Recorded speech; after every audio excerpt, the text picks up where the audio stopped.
Well, I would at first like to welcome all of you to Dalum in Odense.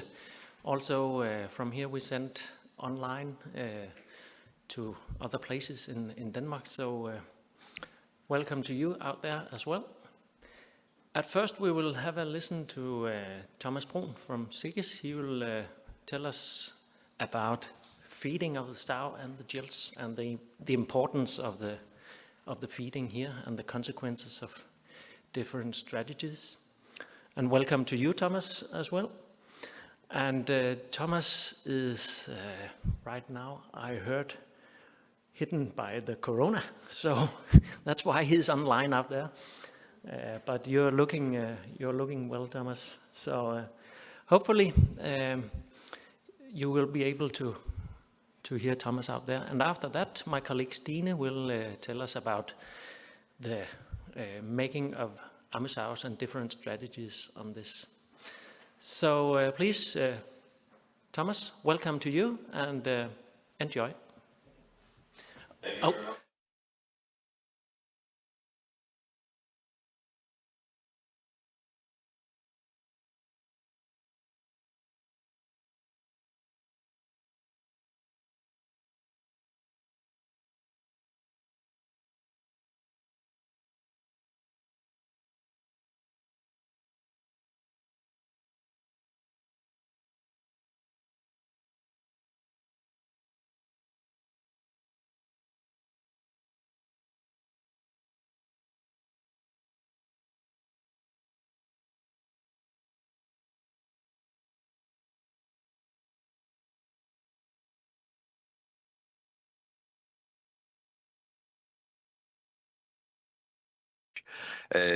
So in this, I would like to start to present this one.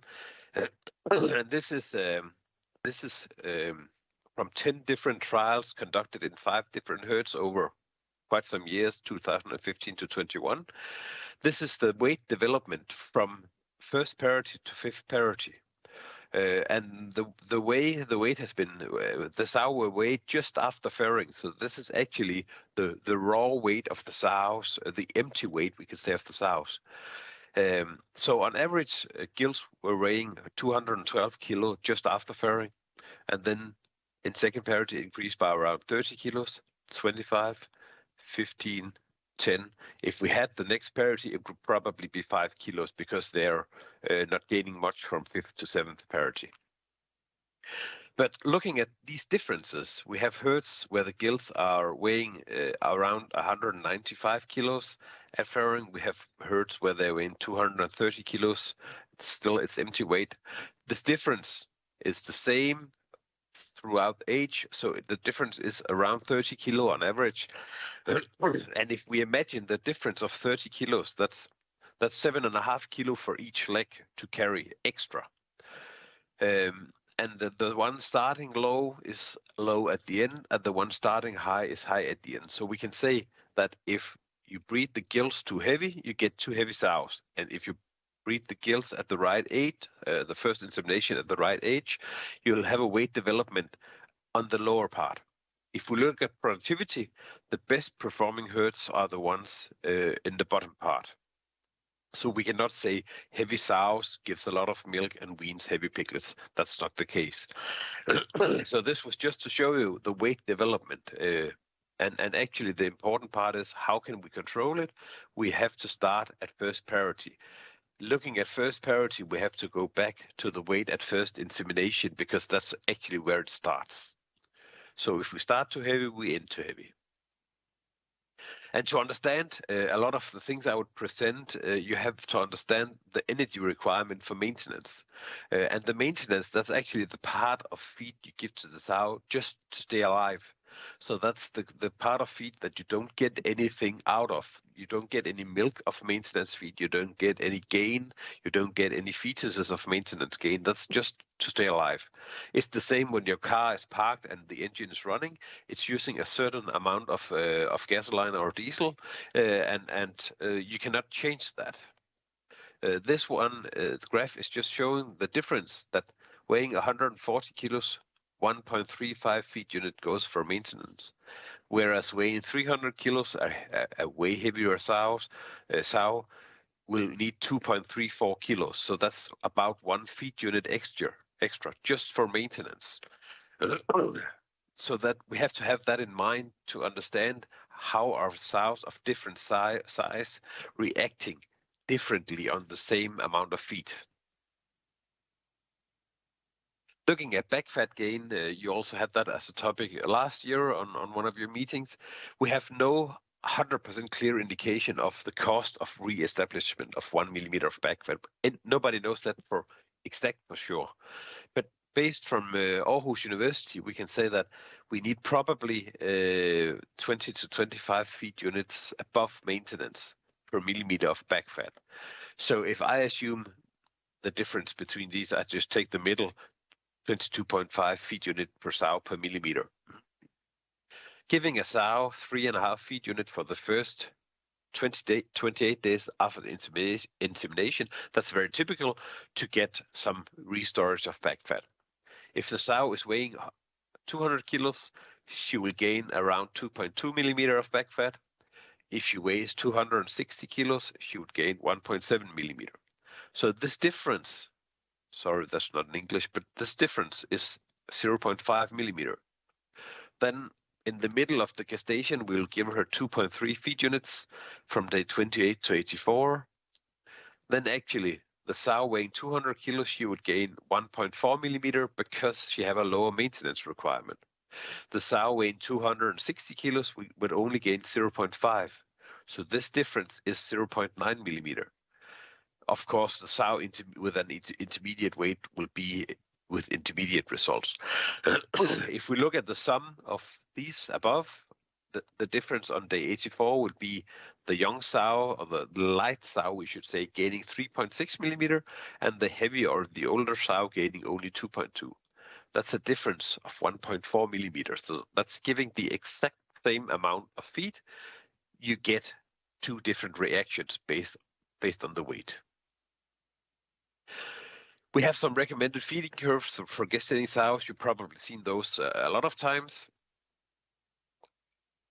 These are these are based on the current knowledge, and they are not taking the age or the weight of the sow into consideration. So this is just the average. And we have the fat, normal, thin sows and the gilts. And actually the way we classify those is by saying how much back fat do they have at the time of weaning. A fat sow has more than 14 millimeters, normal 12 to 14, thin less than 12 millimeters. Then we have the recommended feeding curves. I'm not going to go into details with these, but the aim is to have 14 to 17 millimeters of back fat when they are farrowing again. Yeah. And sorry, this is just to show you, well, this is the way we feed the sows in Denmark, but a sow may be thin. What I wanted to say also was a thin sow could both be a sow weighing 290 kilos or a sow weighing 210 kilos. So again, the efficiency of gaining back fat would be different. Then just to look into a bit more into these diets used in the gestation, they actually can interfere with what we want to do. So what does the lysine or the protein level, what does that mean when you're feeding the feeding curve for a normal sow? In this, there's a lot of figures I know, but having gilts weighing 140, 160, 180, 200, 220, this is first parity sows, and 240, second or third parity sows. The thing I would like to show you is what is the effect, and 3.0 lysine per feed unit, that's below the standard. 4.0, that's the standard, and 5.0, that's a high lysine level that's not required, in my opinion. If we look at the efficiency, how much will the sow gain, and this is the raw sow gain, so this is without the fetuses, they will weigh another 29 kilos or something. So a gilt weighing 140 kilo at insemination, fed 3.0 in lysine, will gain around 31 kilo. If we take the same gilt, feed her with a high lysine diet, she will gain 67 kilos. The difference that's mostly pure muscle growth. It'll be the same for 160 kilo, 180 kilo sow. Then I made these stars, and actually what we like is the lysine to be limiting for the daily gain, because if the lysine is the limiting factor for the gilt or the sow, she will gain back fat. If energy is limiting, that's the 3-star. If energy is limiting all the way, actually the sow will mobilize back fat to store more meat. So you'll get a sow that looks really good when entering the farrowing section, but without back fat. So it's actually the muscles that makes her look good. We would like some back fat gain, so we want to go for 1-star. 2-star, that's where energy is limiting in the middle of the period. We can accept that. That could be a slightly increase in back fat, slightly less increase in back fat.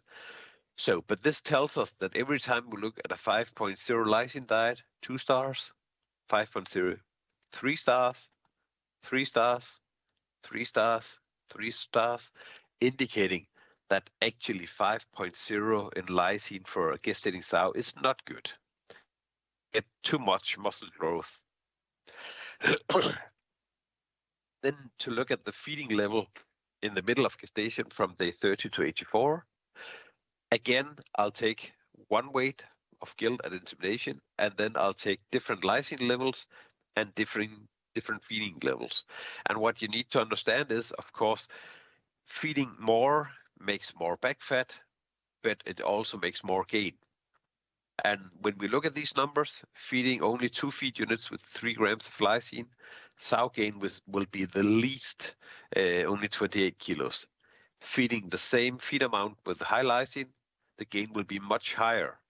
But in this part, the sow will probably mobilize a bit back fat to store extra muscle mass.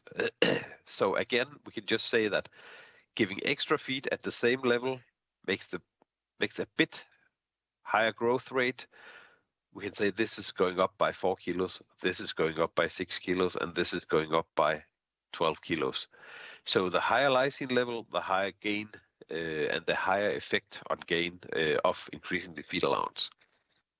2.3 is the recommended level in the mid gestation. So if we go above that, we get heavy sows.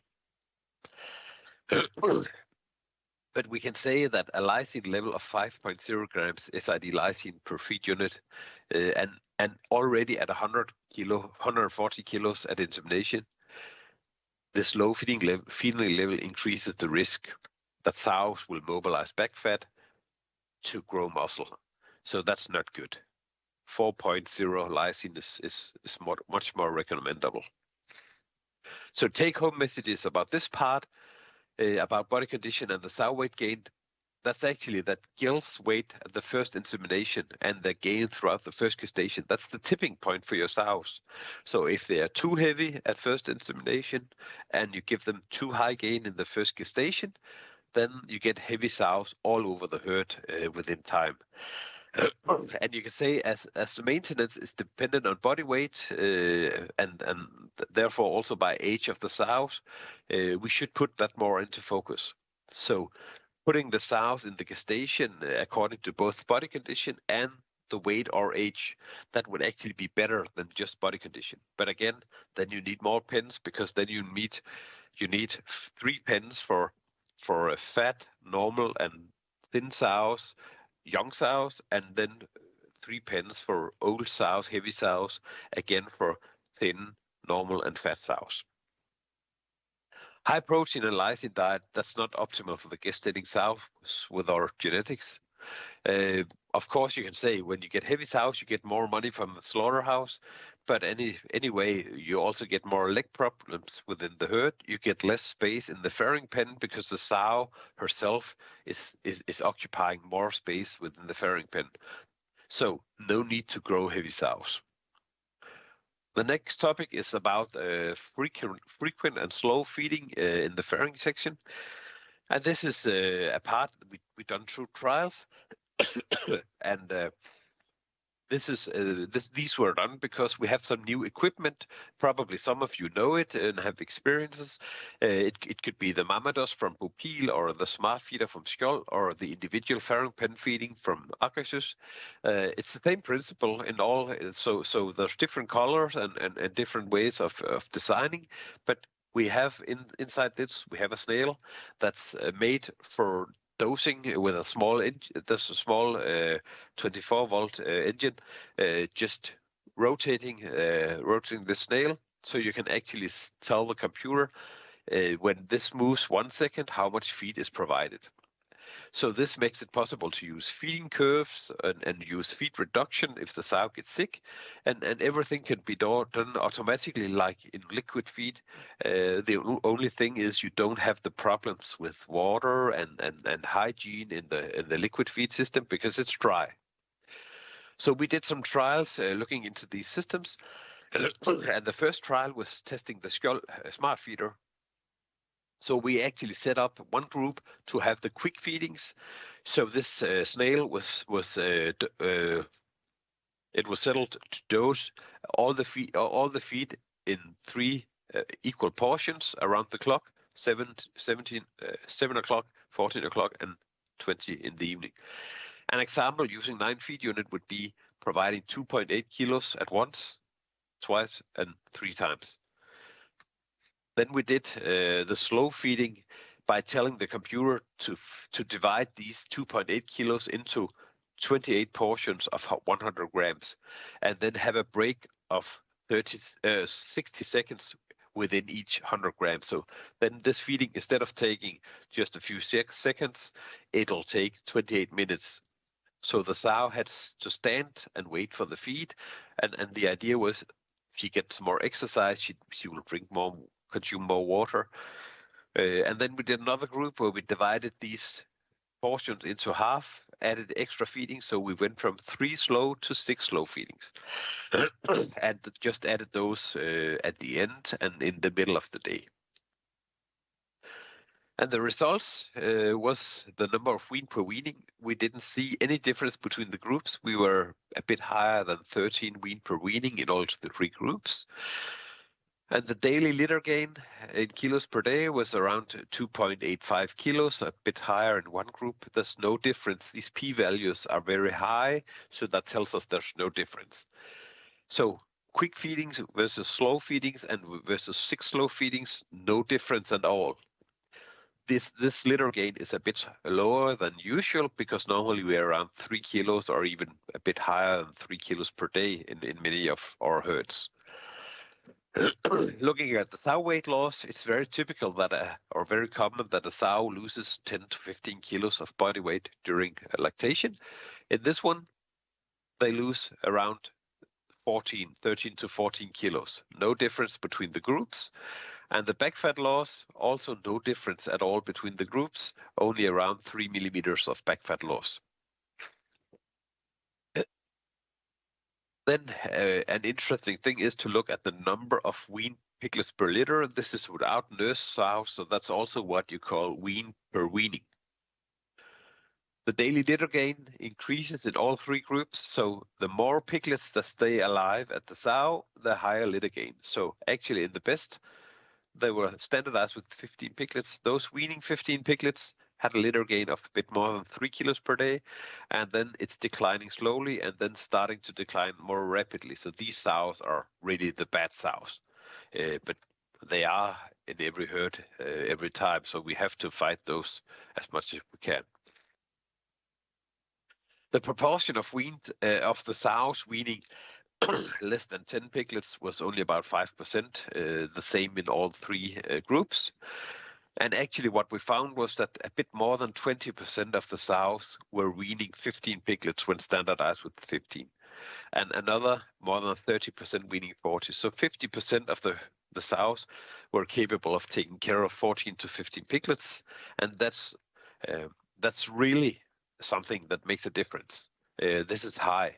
So the conclusion was we had a high number of wean per weaning or wean per litter with these loose housed sows that were loose from castration and until weaning.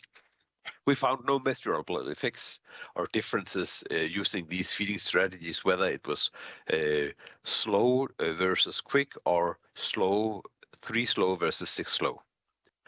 We continued testing the Mamados system for Bopil, and then we only used slow feed, and then we tried to look at more extreme number of feeding per day. So we had a control group fed from around 7:30 until 1900 in the evening, three feedings per day until castration, and then 4. And then we had another one where we graduated the number of feedings, so 3 per day until castration, and then we had 3 days with 5, 2.5, 3 days with 7, and then for the rest of the period, 9 feedings per day. In this herd, we fed 100 grams, had a break of 90 seconds, and then 100 grams again to have the sow standing up as much as possible when feeding. The number of wean per weaning were close to 14. It's the best we've ever seen in our trials. No difference between the groups, but really high that deserves a lot of stars. The daily litter gain, as I mentioned before, 3 is actually what I believe as the break point. This herd is way above 3 kilos per day. No difference between the groups, but this is like Superliga management. The sow weight loss, again, between, like I said before, 10 and 15 kilos. These are very close to 15. So these sows has been working, as I mentioned, as I show on this graph. The back fat loss, again, like the last herd, around 3 millimeters. No difference between the treatments. The proportion, sorry, I skipped one. The daily litter gain and the number of wean piglets per weaning. You can see that those having 15 piglets until weaning, they have a gain of 3.3.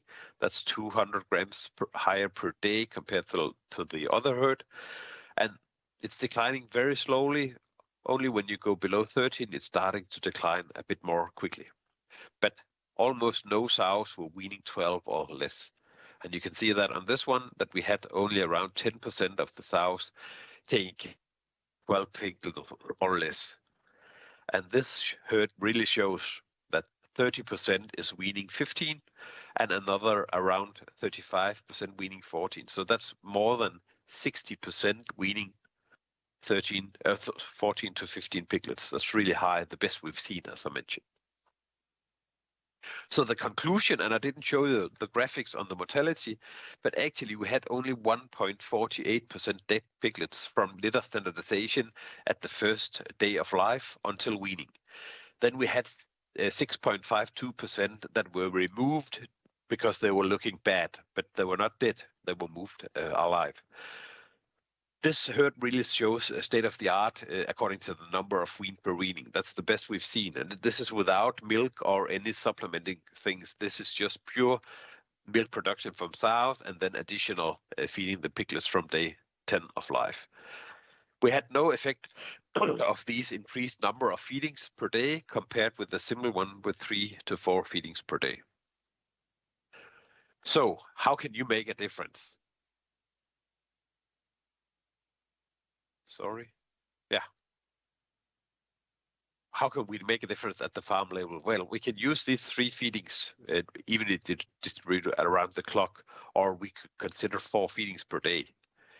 But can your feeding system, can you feed 4 feedings per day around farrowing? You have to have that in mind.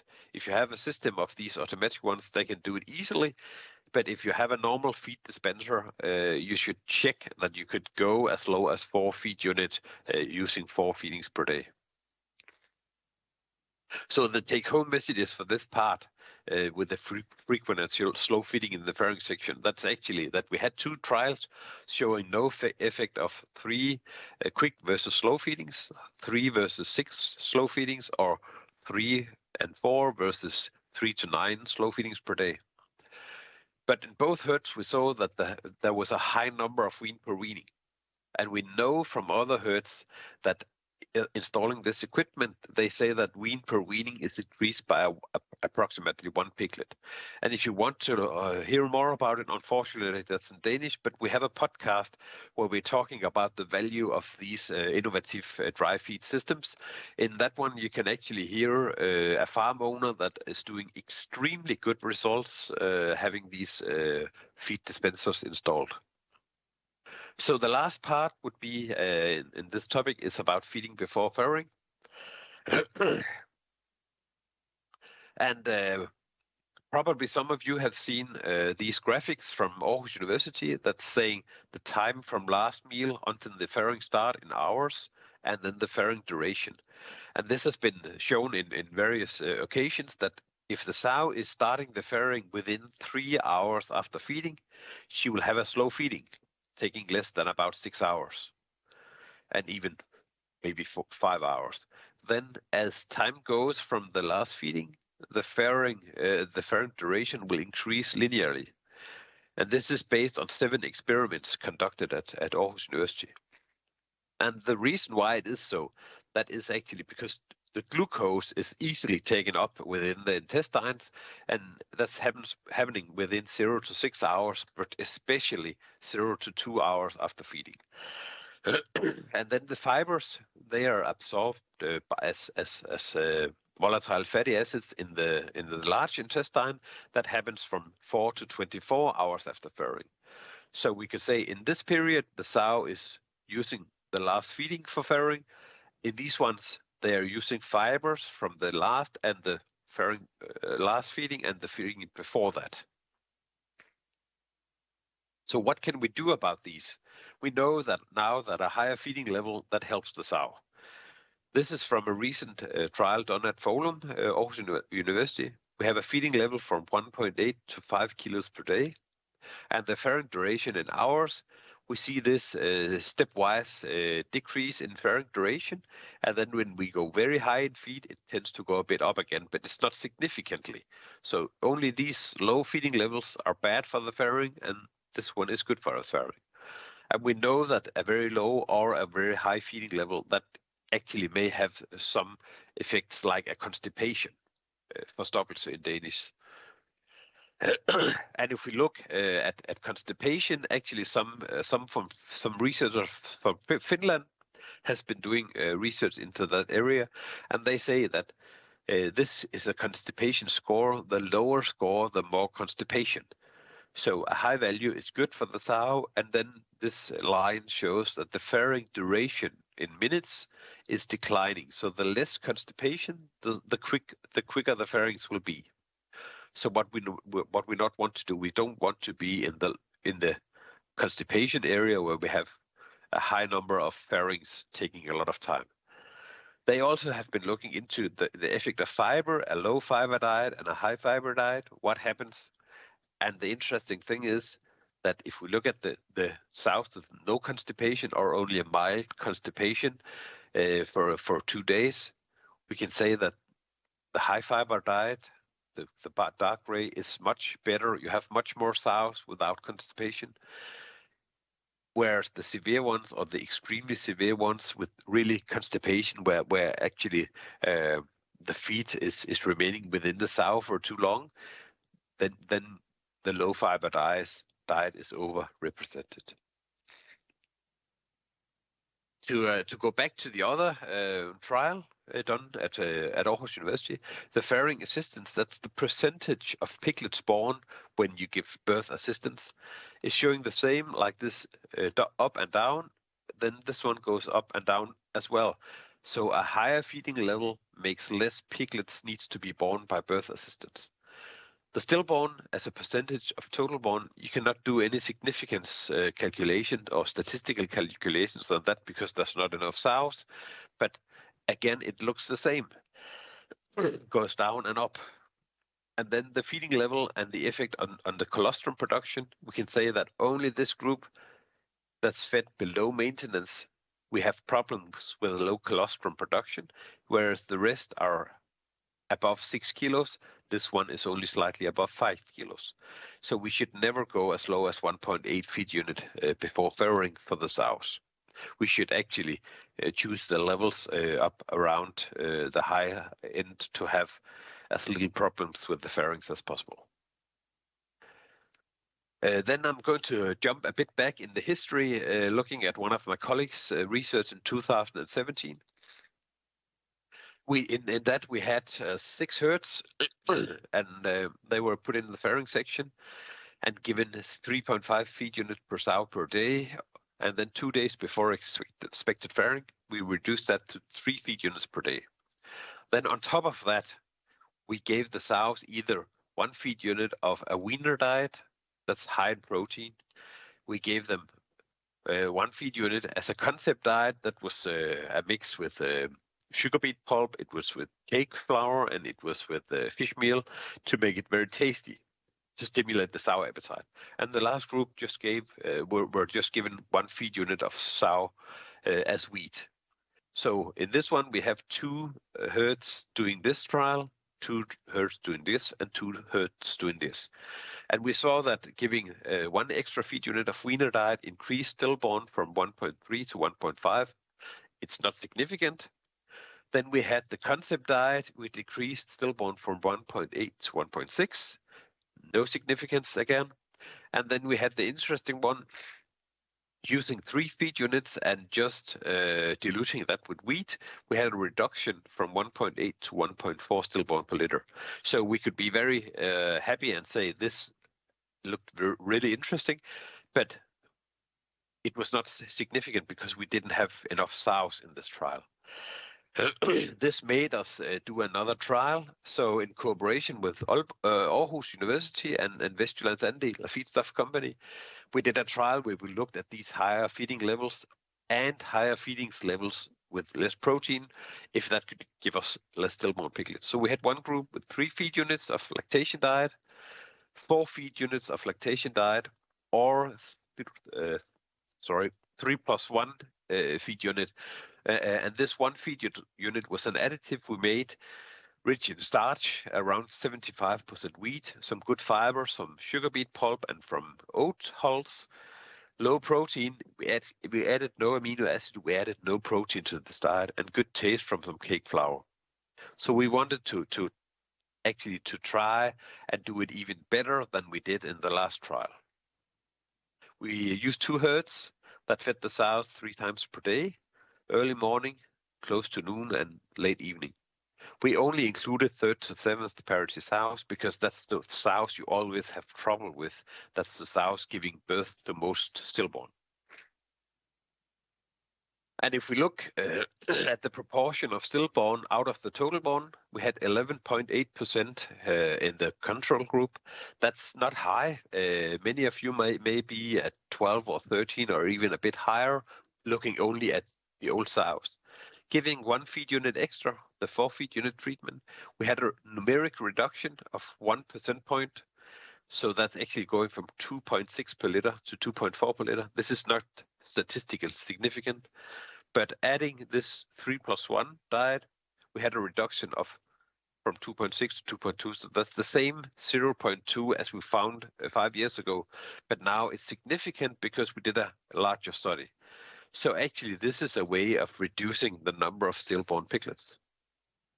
So the take-home messages will be for you, try not to reduce the feeding level before farrowing, especially for those 3rd to 7th parity sows. You should try to keep them at 4 feed unit from entering the farrowing section until farrowing. And then the dilution of this diet, that may easily help you further, but it takes time. So you have to start keeping it simple. So maybe the simple solution would be giving the sows 3 feed unit of lactation diet and then adding 1 kilo of wheat that has been through the feed mill. That could be an easy start. And then use it 3 to 4 feedings around the clock. And now it's time for some questions, and I'm going to minimize this so I can see what's going on at your side.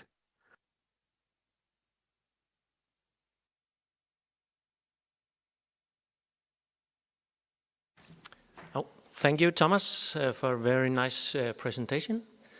And now I would like to hear if there was any questions from up here in Odense, or if any questions from other places in the country, please send on the chat. Oh, Stine, could you look if there's anything on the chat?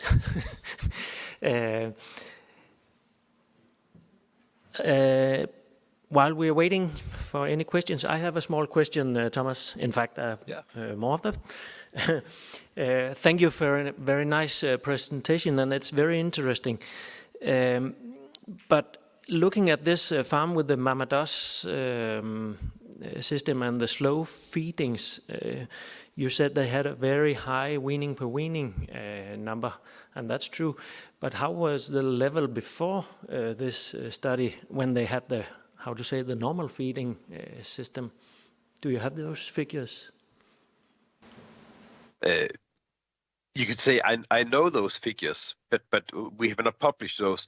They were weaning around 13.3, 13.4 per weaning before introducing this system, and we standardize only with medium and large piglets. So it's no surprise that we are a bit higher. At the same time we had this trial, they were weaning about 13.5, 13.6 in the litters that were not standardized in our trial. So they are just high all the time, irrespective of feeding system. They were actually farms with very high weaning per weaning before this this trial. Yeah, okay. But very nice figures indeed. Then my second question would be about the dilution. I like that system very much. You're talking about dilution with the wheat. Could it be relevant to make the dilution with the barley, for example? Barley through the mill and then make the dilution there. Also to lower energy and no, not energy, but more protein, lowering this.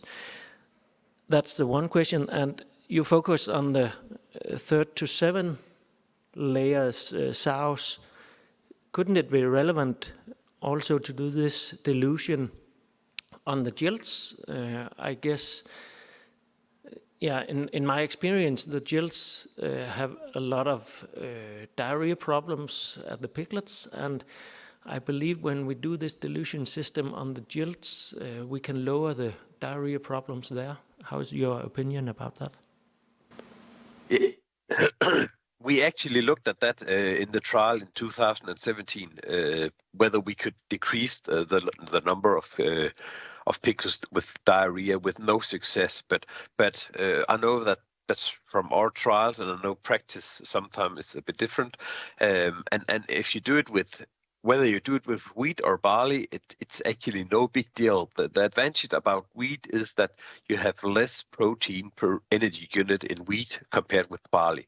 So it's a bit more efficient, but it's really we talk about different scales of gray when looking at that. So if it's more easy to use barley, you could use barley.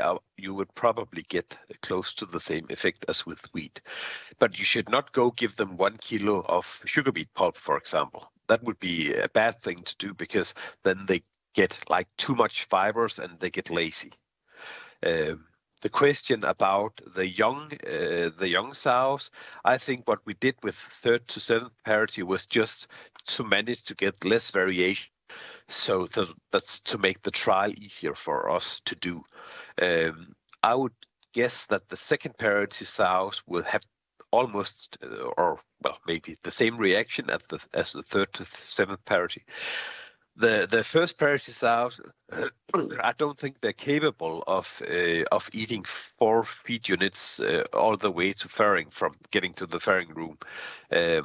Probably some of them can only eat 3.5 feed units. So I don't know if it will work in the same way, because there is a risk getting too much energy. There is a slight risk of getting MMA in those. So maybe 1st parity, maybe they should only have half a kilo of wheat or 600 grams of wheat, to not go too high to try and push these MMA infections. But I do not know for sure. That's what I believe. Okay, thank you. Any more questions over there, Stine? Then Thomas, thank you very much. I think you did a very nice job even though you have the corona.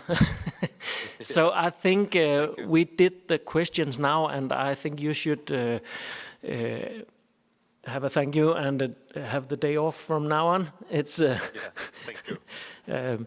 I think you have heard already Stine's presentation, I guess, and now it will be in English. So we made the questions for you, and thank you very much. So bye-bye. Bye.